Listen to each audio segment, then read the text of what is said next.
give you some strategies for working on double stops. By double stops, what I mean is just when you play more than one note at a time. Typically, we're talking about 2 here, but often even when it's 3 or 4 notes, we still call them double stops. You could call them triple stops, you could call them quadruple stops, but often we still just say double stops. So, this passage I'm working on here, something like this.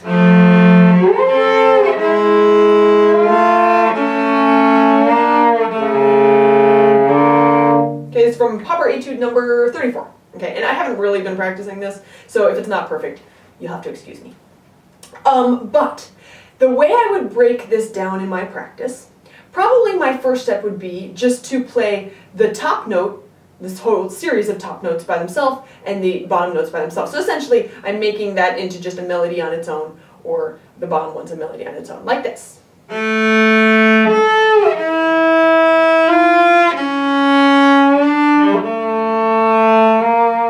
Okay, that would be the top note by itself, bottom note together. Let's see.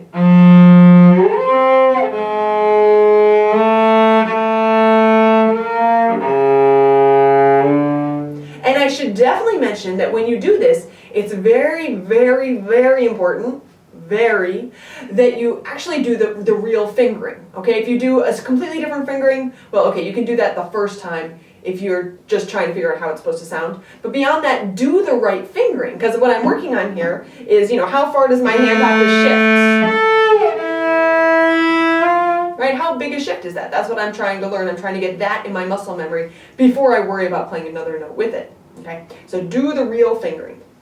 Now, once you play the top note by itself and the bottom line by itself, you could try playing still just one line, but fingering both. Okay, so what I'm going to do here, I'm going to play the bottom note, but I'm going to have my fingers ready to go for both notes. So it looks something like this.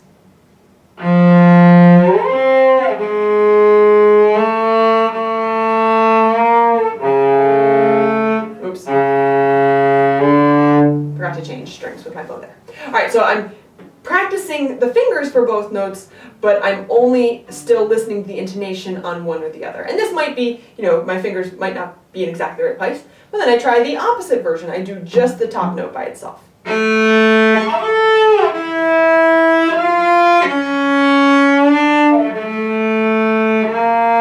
Okay, and you might find that this stage you need to save it for a little later, once you are more familiar with the hand position. Actually, I should have put that one later. Sorry, do that one later. It's a good strategy, but do it later. The one you should do before that is to do the top note, bottom note together, top note, bottom note together. And when you do this, don't worry about rhythm, okay? You can get rid of the rhythm entirely. Just take it slow so you can listen carefully and tune up any intonation issues you might have. So that would look like this.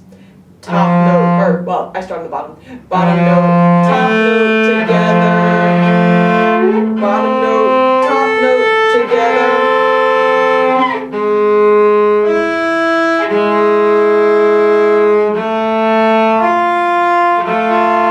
Okay, and then the opposite, all right? So top note, bottom note together.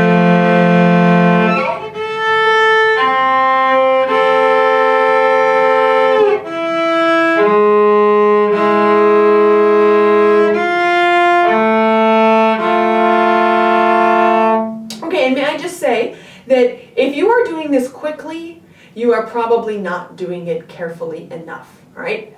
Double stops, intonation, intonation, intonation, all right? And if you're going too fast, you won't really be able to hear if you're in tune. You won't really be able to modify your hand position to get yourself better in tune, okay? So slowly, please. All right, so once you've done that, then maybe just try playing them together, but probably slurring from one double stop to the next, okay? So that you can hear the next one coming, essentially.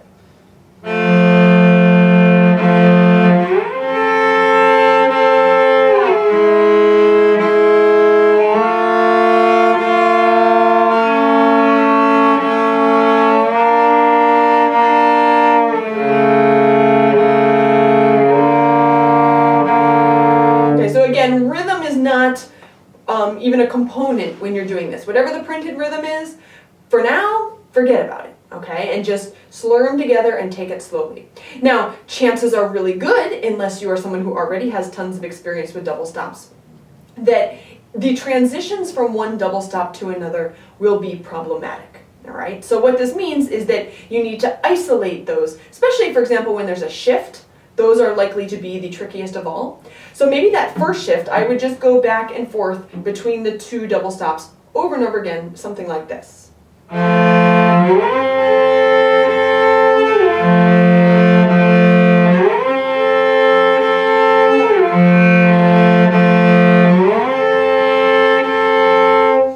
And I'm just trying to get that muscle memory. The shifts I am going for as slowly and calmly as possible. The second I start trying to hurry up and get there, I'm likely to miss the note, something like this.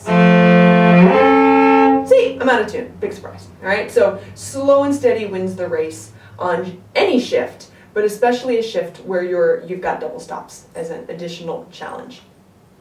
All right, and then once you've gotten through all those stages, I think you're ready to just try playing it with the right bowing and right rhythm.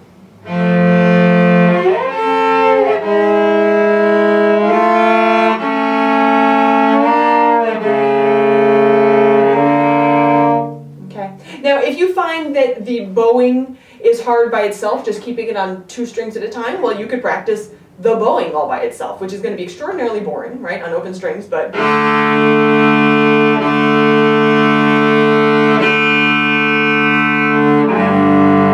Ooh, and I need to tune my cello.